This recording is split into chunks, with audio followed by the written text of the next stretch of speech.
Hello everyone, welcome है आप सभी का इस सेशन में। आज हम स्टार्ट करेंगे रोटेशन। जैसा कि आपने कमेंट किया था कि सर रोटेशन कब आप स्टार्ट करोगे, तो आज मैंने रोटेशन पे फर्स्ट सेशन ले रहा हूँ। ठीक है, तो ये आपका फर्स्ट लेक्चर है रोटेशन का। ठीक है, सो स्टार्ट करते हैं रोटेशन। ठीक है, वैसे तो ये चैप्टर कहते हैं कि टफ है, बट डोंट वरी, आपको बिल्कुल फील नहीं होगा ये चैप्टर टफ है। बहुत इजी मेथड से एक्सप्लेन करूंगा। ठीक है, आपको हर पॉइंट अच्छे से अंडरस्टैंड होगी। ठीक है, सो डोंट वरी, स्टार्ट करते हैं। ठीक है, आते हैं टॉपिक पे। सो बेटा फर्स्ट पॉइंट है, स्टार्ट करने से पहले इसकी कुछ बेसिक पॉइंट है। ठीक है, हम न्यूमेरिकल्स करने से पहले बेसिक पॉइंट्स देख लेते हैं। ठीक है, सो हेडिंग आप कर लीजिए, चैप्टर नेम क्या है आपका रोटेशन, एंड उसका फर्स्ट पॉइंट क्या है रिजिड बॉडी। ठीक है, रिजिड बॉडी का डेफिनेशन क्या हो जाएगा, a body that has definite shape and size. ठीक है, definite shape and size is called rigid body. कहने का मीनिंग क्या है कि वो एक वैसा बॉडी है जिसका शेप और साइज में कोई चेंजेस नहीं होता है। ठीक है, यदि उसका मोमेंट करवाओगे, ठीक है, मोमेंट करवाओगे तो हर पार्टिकल सेम डिस्टेंस कवर करेगा। फॉर एग्जांपल ये एक ब्लॉक है, ठीक है जी, ये एक ब्लॉक है। अब इस ब्लॉक को आप क्या करोगे, इस ब्लॉक पे फोर्स एक्ट करो, फोर्स अप्लाई करो। ठीक है, इस ब्लॉक पे कलर चेंज कर दे रहा हूं, इस ब्लॉक पे आप फोर्स अप्लाई करोगे तो ये ब्लॉक क्या होगा, मूव करेगा। ठीक है, ये ब्लॉक मूव करके यहां पे आ गया, ये पॉइंट 1 और ये 2 है। ठीक है, तो सेम आप देखोगे ये ब्लॉक में अभी आपको ये पॉइंट इसी पॉइंट पे दिखेगा और ये पॉइंट इसी पॉइंट पे दिखेगा। इन द सेंस क्या है कि आपने इसमें फोर्स भी अप्लाई किया तो इसके कोई भी पार्टिकल के डिस्टेंस में चेंजेस नहीं आया। जो पार्टिकल जिस पोजीशन पे था, जिस कोऑर्डिनेट पे था, सेम उसी पोजीशन, सेम उसी कोऑर्डिनेट पे है, that is called rigid body. Clear है? ओके, नेक्स्ट पॉइंट क्या है आपका, हाँ नेक्स्ट पॉइंट है in a rigid body inter particle distance does not change on application of force on it. जो मैंने अभी एक्सप्लेन करा, ठीक है, कि आप फोर्स भी अप्लाई करोगे तो इसमें कोई चेंजेस नहीं आएंगे। जो पार्टिकल्स जिस पॉइंट पे था, जिस कोऑर्डिनेट पे था, ठीक है, उसी पॉइंट और उसी कोऑर्डिनेट पे प्रेजेंट रहेगा। ओके, ठीक है।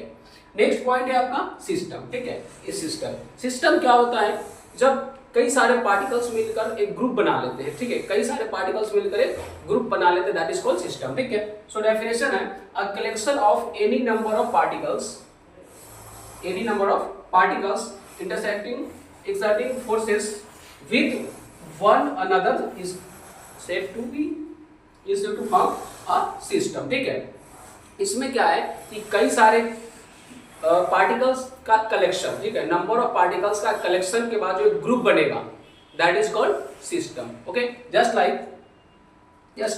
आप ये देख लो 1 पार्टिकल, 2 पार्टिकल, 3 4 5 6 7 9, यानी इसमें n नंबर ऑफ पार्टिकल्स है।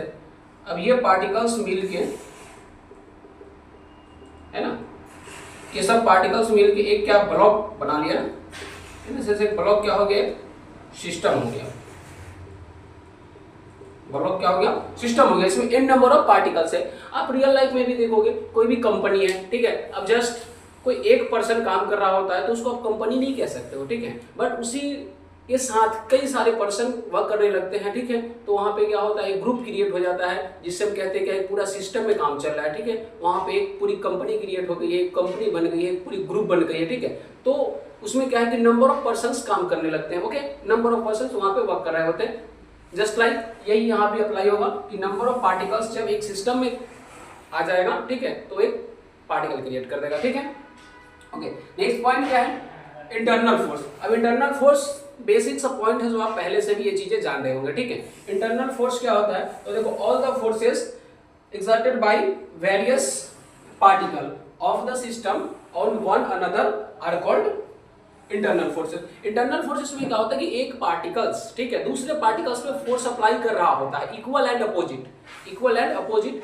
बट इक्वल एंड अपोजिट करेगा तो ऑब्वियसली क्या हो जाएगा, वो न्यूट्रल हो जाएगा। ठीक है, इक्वल एंड अपोजिट करेगा तो क्या हो जाएगा, न्यूट्रल हो जाएगा। फॉर एग्जांपल आप देख लो ये ब्लॉक है, ठीक है, ये ब्लॉक है, तो इसमें ये पार्टिकल जो होगा, ये पार्टिकल ये इस पे फोर्स अप्लाई कर रहा होगा, ठीक है, और ये पार्टिकल इस पे फोर्स अप्लाई कर रहा होगा, दोनों equal and opposite force apply कर रहा होगा। ठीक है, अब equal and opposite force apply करने से क्या होता है कि दोनों का फोर्स क्या हो जाता है, न्यूट्रल हो जाता है। फॉर एग्जांपल ये ब्लॉक है, ठीक है, इस ब्लॉक पे हम F2 is equal to 10 newton act हो रहा है, एंड F1 बेटा F1 इज इक्वल टू आपका 10 न्यूटन एक्ट हो रहा है, ठीक है। तो इस पे आपसे पूछा जाए, आपको बोला जाए कि बताओ जी इस पे नेट फोर्स क्या लगा, तो आप बोलोगे सर जीरो हो जाएगा, बिकॉज क्या है एंगल, आप रिजल्टेंट वाले फॉर्मूला से भी देखोगे ना, मैग्नीट्यूड वाले से, तब भी आपको जीरो ही मिलेगा, बिकॉज यहाँ पे एंगल 180 आएगा। अदरवाइज आप ये कह सकते हो कि 10 न्यूटन और 10 न्यूटन दोनों सेम है, डायरेक्शन क्या है अपोजिट है, तो क्या हो जाएगा न्यूट्रल हो जाएगा, इन द सेंस इसमें कोई फोर्स एक्ट नहीं हुआ है, ठीक है, क्योंकि ये न्यूट्रल हो गया, ठीक है। सेम इंटरनल में यही होता है कि हर पार्टिकल्स, ठीक है, हर पार्टिकल्स एक दूसरे पार्टिकल्स पे फोर्स अप्लाई करता है, but equal and opposite, so neutral हो जाता है।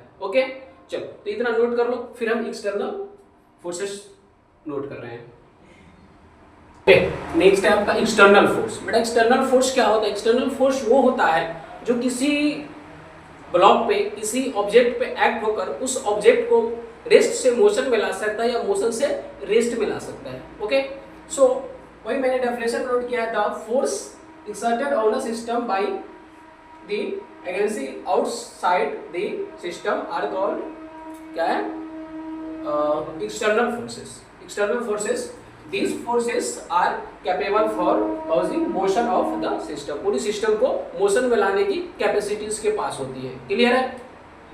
सो इसके बाद नेक्स्ट है आपका ट्रांसलेशनल मोशन, ठीक है। ट्रांसलेशनल मोशन क्या है?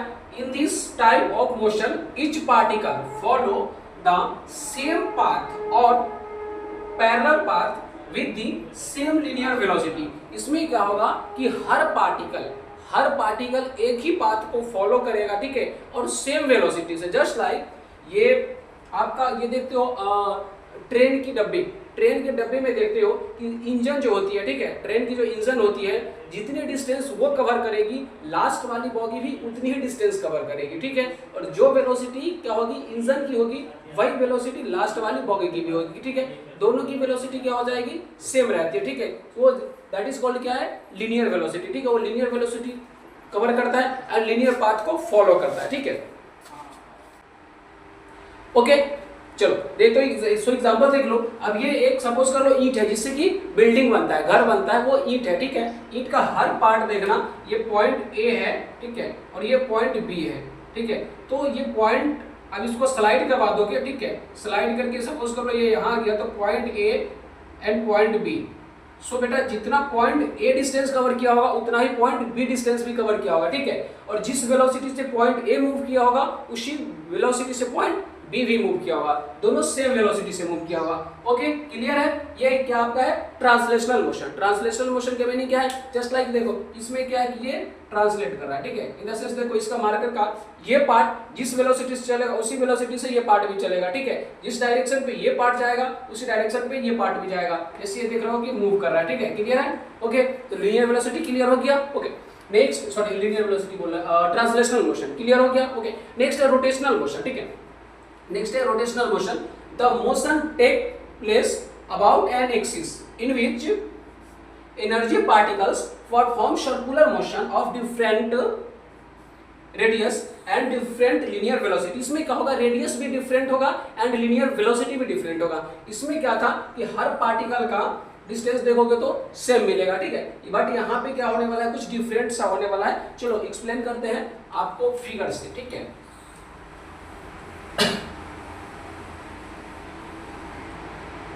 सो आप एक सिंपल सा मैं फैन बनाता हूं,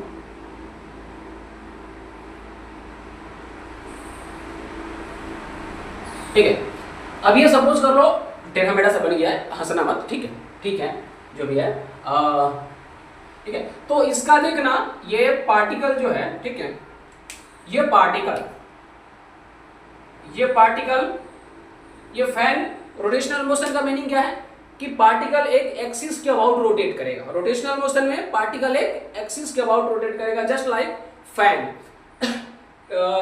बाइक का व्हील, ठीक है, गाड़ी की व्हील जो होती है वो एक्सिस के अबाउट रोटेट करती है, वो किसका एग्जांपल है? रोटेशनल मोशन का, ठीक है।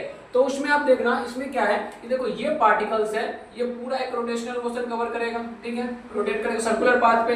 ये पार्टिकल भी यही करेगा, ये पार्टिकल भी यही करेगा, ठीक है, ये पार्टिकल भी, ठीक है। इन द सेंस देखो इसमें क्या है कि हर पार्टिकल का रेडियस डिफरेंट है, हर पार्टिकल का रेडियस डिफरेंट है एंड यहाँ पे वेलोसिटीज होगा, ठीक है, लीनियर वेलोसिटी भी क्या होगा, डिफरेंट होगा। ये पार्टिकल का वेलोसिटी कुछ और मिलेगा, ये पार्टिकल का कुछ और, ये पार्टिकल का कुछ और ये पार्टिकल का कुछ और मिलेगा, ठीक है। यानी डिफरेंट डिफरेंट वेलोसिटी मिलेगा एंड डिफरेंट डिफरेंट रेडियस पे है, okay, that is called rotational motion, ठीक है। ये क्या परफॉर्म कर रहा है, रोटेशनल मोशन। क्लियर है, ठीक है, क्लियर है, ओके। तो नोट डाउन कर लो बेटा। नेक्स्ट पॉइंट है आपका, हेडिंग करना centre of mass. Centre of mass and centre of gravity में ज्यादा डिफरेंस नहीं है, डिफरेंस है बट बहुत रेयरली पॉइंट पे डिफरेंस आता है। नॉर्मली आपको दिखेगा नहीं। माउंट एवरेस्ट के लिए बात करें तो वहां पे आपको दिखेगा, ठीक है, बट नॉर्मली आपको ये चीजें नहीं दिखेगा, ठीक है। ऑलमोस्ट दोनों सेम ही होते हैं, ठीक है। सो आप इसका डेफिनेशन नोट करो बेटा। सो नेक्स्ट पॉइंट है आपका centre of mass, okay, and centre of gravity इसके आगे देखेंगे, ठीक है। सो सेंटर ऑफ मास पहले नोट कर लेते फिर एक्सप्लेन करते हैं, ठीक है। सो डेफिनेशन नोट कर लीजिएगा, ये मैं नोट करवा दे रहा हूं आपको, तो नोट कीजिएगा। इन सच a point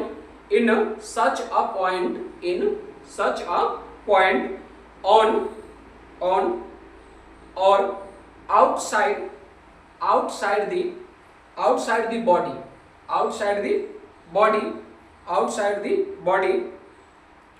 the body where whole masses या मास कर दो, whole mass at body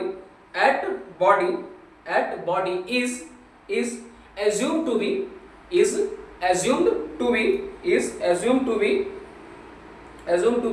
concentrated and total mass जो क्या होता है उसका सेंटर पे ही कंसंट्रेट होगा। जस्ट लाइक ये आपका कोई व्हील है, मेरे से थोड़ा सा बेकार सा बन गया,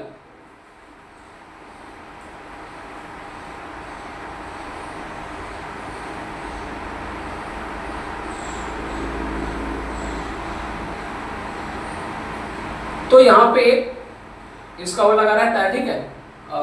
जस्ट लाइक आपने साइकिल का वो देखा होगा टायर, तो उसमें क्या होता है, ये स्पोक है ना, जो तारे तारे लगी होती है, ये आपका टायर है, तो इसके बीच में होता है उसका एक्सिस होता है, उस एक्सिस को आप पकड़ लो, ठीक है, उस एक्सिस को आप पकड़ लो तो इस व्हील की पूरी मास आपको फील हो जाएगा कि इसका मास क्या है, इसका वेट क्या है, ओके, ठीक है। सो हम ये कह सकते हैं इसकी टोटल मास कहाँ पे कंसंट्रेटेड है, तो ये वाले पॉइंट पे टोटल मास आपको ये सेंटर पे कंसंट्रेटेड है, ओके, क्लियर है। ये सेंटर को पकड़ के आप पूरी इसकी मास की इंफॉर्मेशन ले सकते हो, क्लियर है, okay.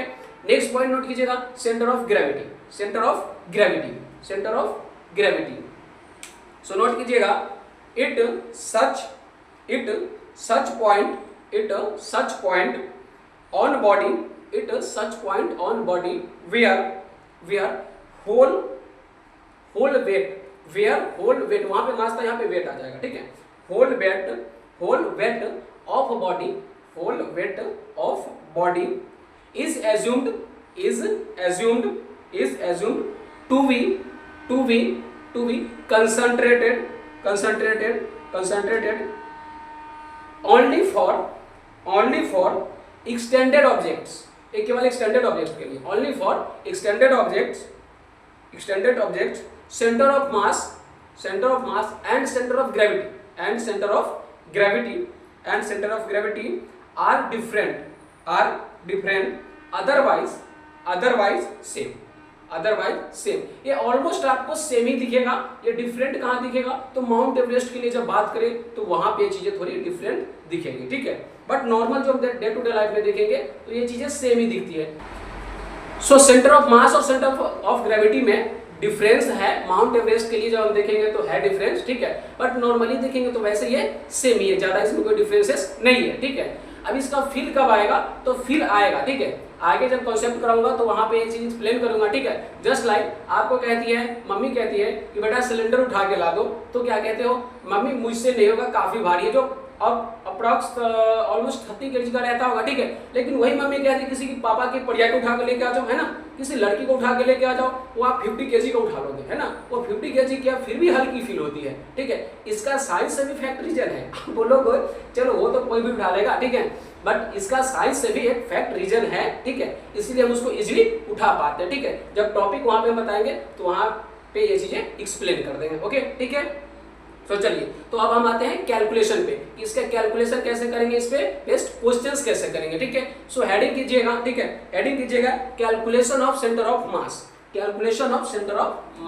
Okay, calculation of centre of mass. Calculation of centre of mass, calculation of centre of mass, calculation of centre of मास, ठीक है। सो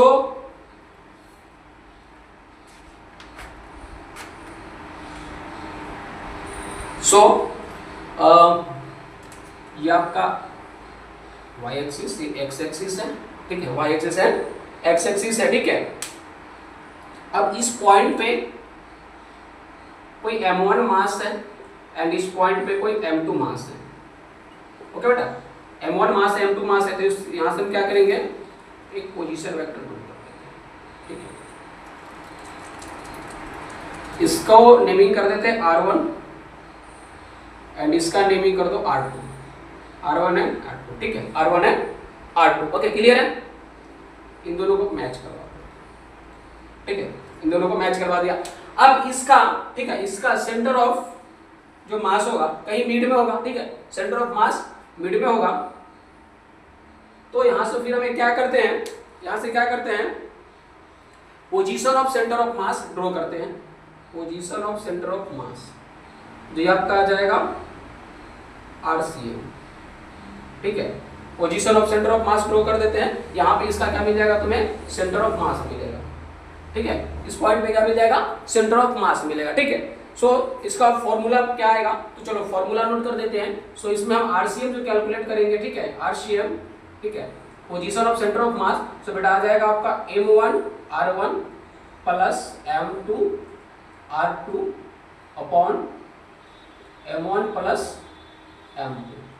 अब आप बोलोगे कि 1 से, है ना, मोर देन 2 पार्टिकल्स हो तो ये इन नंबर ऑफ पार्टिकल्स के लिए हम अप्लाई कर सकते हैं। हम 2 पार्टिकल्स यहाँ पे इसलिए लिए कि ये थोड़ा इजी पड़े, ठीक है, और ज्यादा लेंदी ना आपको दिखे, इसलिए मैंने यहाँ 2 पार्टिकल्स लिया, ठीक है। आप इस पे इन नंबर ऑफ पार्टिकल्स अप्लाई कर सकते हो, बस ये इंक्रीज करता जाएगा। अब आप बोलोगे सर 4 पार्टिकल हो तो सो वहां पे आ जाएगा M1 R1 plus M2 R2 plus M3 R3 plus M4 R4, last में dot dot Mn plus Rn, ठीक है। बेस में वही चीजें बढ़ता चला जाएगा, ओके। तो ये चीज हो गया क्या, जब आपको सेंटर ऑफ मास फाइंड करना हो देन, ठीक है, उसके लिए। अब ऐसा आ गया कि ये बताओ x एक्सिस का और y एक्सिस का सेंटर ऑफ मास क्या होगा। फॉर एग्जांपल जैसे देखो अब कैसे ये क्वेश्चन बनेगा कि ये एक कोई प्लॉट है, ठीक है, ठीक है, ये कोई जगह है, प्लॉट है, उसमें कोई बंदा है जो इस पॉइंट पे खड़ा है, ठीक है, इस पॉइंट पे बंदा खड़ा है, ठीक है, तो बंदर नहीं, बंदा खड़ा है, ठीक है। सो अब इसका कोऑर्डिनेट फाइंड करना हो तो देखो ये हम सपोज कर लेते हैं कि इस पॉइंट से ये कितना 2 मीटर पे है एंड इस पॉइंट से ये 3 मीटर पे है, ठीक है, 2 पॉइंट पे है, 3 मीटर पे है, तो इसका कोऑर्डिनेट क्या हो जाएगा, तो बेटा ये x एक्सिस है तो 2 एंड y एक्सिस क्या आ जाएगा 3, ठीक है, x एक्सिस 2 और y एक्सिस 3। तो इस केसेस के लिए आपको XCM और YCM इसका सेंटर ऑफ मास जब फाइंड करोगे तो x एक्सिस में क्या सेंटर ऑफ मास आ रहा है और y एक्सिस में क्या सेंटर ऑफ मास आ रहा है, दोनों आपको कैलकुलेट करना पड़ेगा। तो उसके लिए इसके साथ जो फॉर्मूला आएगा तो मैं अभी नोट करवा रहा हूं, ठीक है। सो वो आ जाएगा आपका XCM, centre of mass x axis का, ठीक है। सो आ जाएगा M1 x1 plus M2 x2 upon M1 plus M2, just like y axis का YCM आ जाएगा आपका M1 Y1 plus M2 Y2 upon M1 plus M2, clear है। अब बोलोगे सर ऐसा हो 3D में लाई करे z एक्सिस आ गया तो जस्ट लाइक वैसे उसका भी आ जाएगा M1 Z1 M2 Z2 ऐसे चलता रहेगा, ठीक है। नोट डाउन कर लीजिए, नोट डाउन कर लीजिए, कर लिया, ओके। तो चलो क्वेश्चंस करते हैं, इस पे बेस्ड क्वेश्चंस करते हैं। बेटा क्वेश्चंस है आपका सिंपल सा, 2 पार्टिकल्स का दे रहे हैं आपको। फर्स्ट क्वेश्चन है, क्वेश्चन नंबर फर्स्ट में है M1 मास है 6 kg एंड M2 मास है 10 kg, डिस्टेंस 20 सेंटीमीटर है, ठीक है। तो इसका सेंटर ऑफ मास फाइंड करना है, ठीक है। इसका सेंटर ऑफ मास फाइंड करना है, कैसे करें, ठीक है। इसका सेंटर ऑफ मास कैसे फाइंड करें। सो देखो क्या है कि यहाँ से आप जब ये स्टार्ट करोगे m1 से और m2 तक आपको आना है। जस्ट सॉरी यहाँ पे m2 नहीं है, मिस्टेक हो गया है मैंने, ओके ठीक है। राइटिंग थोड़ा समझ लेना, बेकार है, कोई बात नहीं। सो ये कोऑर्डिनेट क्या आ जाएगा आपका 0,0 एंड ये कोऑर्डिनेट क्या आएगा, तो x एक्सिस में आपने कितना ट्रेवल किया 20, y एक्सिस में कोई ट्रेवल नहीं तो 0 आ जाएगा, ठीक है। फॉर्मूला अप्लाई करो एक्सीएम, तो एक्सीएम जो अप्लाई करोगे क्या आ जाएगा, एक्सीएम का फॉर्मूला क्या है m1 x1 plus m2 x2 upon m1 plus m2। सो क्या आ जाएगा यहाँ पे m1, सो बेटा m1 क्या है आपका 6 एंड x1 क्या है 0 प्लस m2 क्या है 10 एंड x2 क्या है आपका 20 अपॉन 6 प्लस 20। क्लियर है। सो आपका फाइनल आंसर क्या आ जाएगा 40 अपॉन 26, 40 अपॉन 26। सो कैंसिल आउट होकर आ जाएगा 20/13। क्लियर है, 20/13 ऐसा यूनिट, बिकॉज ऑफ फिजिक्स है, ऐसा यूनिट नीड होगी। तो ऐसा यूनिट इसका क्या आ जाएगा, सो आप देख लो ये क्या था मास था और ये भी मास था, ठीक है। और ये क्या था आपका डिस्टेंस, ठीक है। तो डिस्टेंस किस में था सेंटीमीटर में और ये मास किस में था केजी में। तो यहाँ पे क्या आपका ऐसा यूनिट आया होगा केजी सेंटीमीटर, ठीक है। केजी सेंटीमीटर और बेस में भी क्या है केजी है, केजी से केजी कैंसिल आउट हो जाएगा तो फाइनली क्या आ जाएगा आपका ये सेंटीमीटर में आएगा ऐसा यूनिट, ठीक है। जस्ट लाइक वाईसीएम फाइंड करना हो तो वाईसीएम इसका क्या जाएगा 0 ही आएगा, ठीक है। वाई एक्सिस में आपका यहाँ पे y1 भी 0 आएगा और x1 भी सॉरी y1 भी 0 आएगा और y2 भी 0 आएगा, तो वाईसीएम क्या आ जाएगा 0 आ जाएगा। क्लियर है, क्लियर है, नोट कर लिया, any doubt, okay.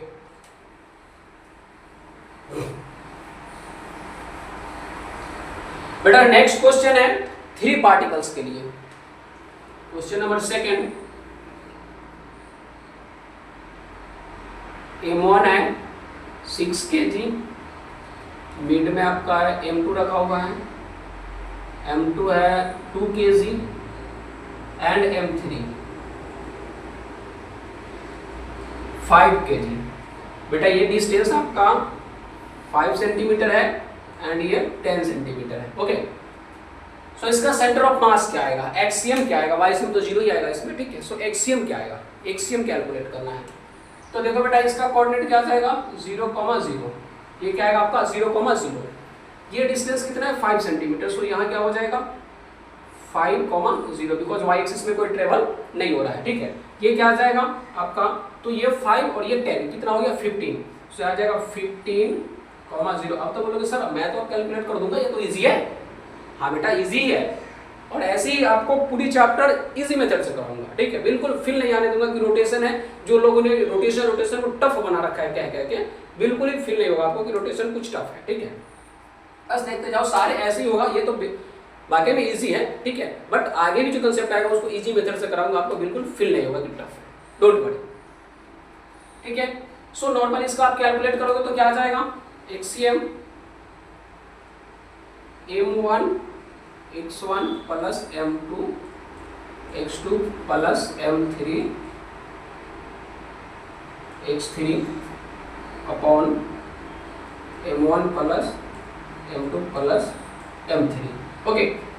Value put कर दो, m1 की वैल्यू क्या है 6 into 0 plus 2 into 5 plus 5 into 15 upon 6 plus 2 plus 75। अब इसको आप नॉर्मल कैलकुलेट कर लेना, कैलकुलेशन है, छोटी बातें हैं, आप ही कर सकते हैं, ओके। इरेज करूं, नोट कर लिया, इरेज करूं, ओके।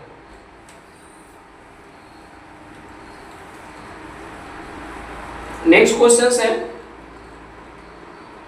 Question number 3।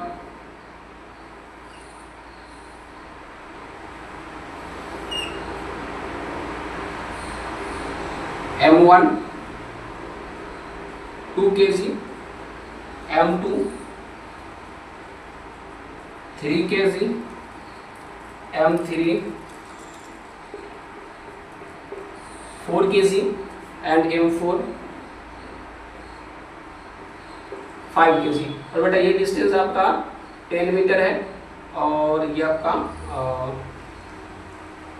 5 मीटर है, ठीक है। ये 10 मीटर है, 5 मीटर है, तो ये भी 5 ही होगा, ये 5 आ जाएगा और ये आपका 10 हो जाएगा, दोनों सेम है, ठीक है। सो इसका सेंटर ऑफ मास फाइंड करो। तो सेंटर ऑफ मास फाइंड करने से पहले है ना, फर्स्ट ऑफ ऑल इसका कोऑर्डिनेट फाइंड करो। कोऑर्डिनेट में थोड़ा सा माइंड लगाना पड़ेगा, ठीक है। सो देखो स्टार्ट करते, जब भी स्टार्ट करना तो ट्राई करना M1 से स्टार्ट करें, इजी रहेगा, ठीक है। सो ये पॉइंट क्या जाएगा आपका 0,0। अब बेटा हमने एक्स एक्सिस में कितना चला तो 10 मीटर, ठीक है, बट वाई एक्सिस में कोई ट्रेवल नहीं हुआ, तो ये भी क्या जाएगा आपका 10,0। इसके लिए देख लो क्या है, आपने एक्स एक्सिस में कितना चला है 10, एक्स एक्सिस में कितना ट्रैवलिंग किया 10, वाई एक्सिस में कितना ट्रैवलिंग किया 5, तो ये क्या जाएगा आपका 10,5, ठीक है। फिर इसके लिए क्या जाएगा, तो देखो एक्स एक्सिस में कोई ट्रैवलिंग नहीं 0, वाई एक्सिस में 5, ठीक है। कोऑर्डिनेट फाइंड हो गया। अब नॉर्मल बोलोगे सर अब तो हम कैलकुलेट कर लेंगे, इजी है, ठीक है। सो एक्सियम जो आ जाएगा वो क्या आ जाएगा, तो एक्सियम की फॉर्मूला अप्लाई करो तो M1 x1 M2 x2 आप नॉर्मली कैलकुलेट कर लोगे, ठीक है, इजी है, ओके, ठीक है। सो कैलकुलेट करके आंसर मेरे को टेक्स्ट कर देना, क्लियर है, ओके। एंड इसमें YCM भी कैलकुलेट करना है, YCM भी कैलकुलेट कर लेना,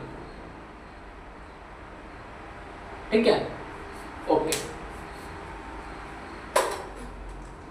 नेक्स्ट क्वेश्चन है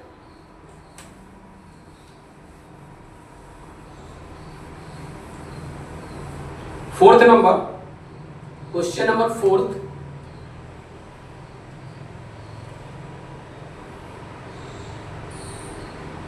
M1 2 kg, M2 3 kg, M3 5 kg। And बेटा डिस्टेंस है आपका 2 मीटर है, 2 मीटर है, 2 मीटर है। ये राइट एंगल ट्रायंगल ले लेते हैं, सॉरी इक्विलेटरल ट्रायंगल, ठीक है। अब इसमें आप फाइंड करो, तो आप माइंड लगाओगे, बढ़िया है। चलो ये पॉइंट क्या जाएगा आपका 0,0, ये पॉइंट क्या जाएगा 2,0, बट ये पॉइंट कैसे फाइंड करोगे, डिफिकल्टी आएगा यहाँ पे, ठीक है। थर्ड वाले के लिए डिफिकल्टी आएगा कोऑर्डिनेट फाइंड करने में, वो कैसे करेंगे। सो देखो इसको ये कर सकते हैं, ये हाफ कर दो बिकॉज ये तो है तो इक्विलेटरल ट्रायंगल ही, ठीक है। तो ये सोचो कि ये कितना है 1 और ये 1, ठीक है। तो ये आपको एक राइट एंगल ट्रायंगल दिख रहा है, इस साइड से भी राइट एंगल ट्रायंगल होगा एंड इस वाले साइड से भी राइट एंगल ट्रायंगल है। तो इस पे आप क्या करो, यहाँ पे पाइथागोरस थ्योरम अप्लाई करो। पाइथागोरस थ्योरम अप्लाई करो तो क्या होता है पाइथागोरस थ्योरम में, h² = p² प्लस b²। बेटा यहाँ पे फाइंड क्या करना है हमें, p फाइंड करना है। सो p² क्या जाएगा आपका, h क्या है तो h2 है, सो 2 का स्क्वायर माइनस b क्या है 1 है, 1 का square. So p² = 4 minus 1, 4 minus 1 p root पे आ जाएगा। सो फाइनली p = क्या जाएगा √3, ठीक है, √3। तो ये क्या आ गया आपका पॉइंट। सो देखो ये √3 आया है, ठीक है, और ये क्या है 1, तो ये जो कोऑर्डिनेट बनेगा क्या बनेगा 1, √3। अब तो ये इजी है, अब आप कैलकुलेट कर लोगे, डोंट वरी, क्लियर है, कैलकुलेट कर लोगे, एनी प्रॉब्लम, ओके, ठीक है। तो मिलते हैं नेक्स्ट क्लास में, आगे कंटिन्यू करेंगे, ओके, थैंक यू।